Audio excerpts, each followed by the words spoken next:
Three environmental groups are getting together this week to launch a campaign aimed at the federal government. They say there is an urgent need to protect Canada's oceans and develop a network of marine protected areas off BC's coast.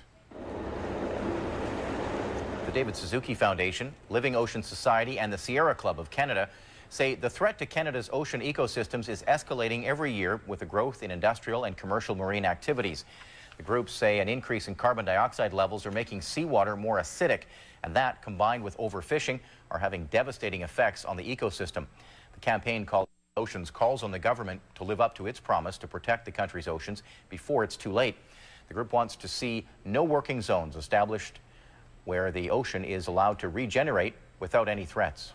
What gets managed is not what we do for an individual species. We can't help a sea urchin raise its babies. What we can do is decide where we drag a trawl, or where we run an oil tanker ship, or where we discharge sewage, or where we get rid of seagrass and build a jetty. It's ourselves that we have to manage. And if we don't put some limits on our own actions, then we will put limits on the productivity of the ocean. So yes, it's a balancing act and an equation, but that's where we have to go.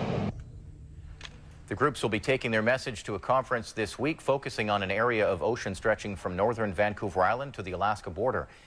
The two-day forum will involve First Nations, marine industries, and both levels of government.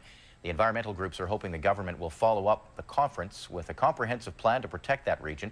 You can get more information online at healthyoceans.ca.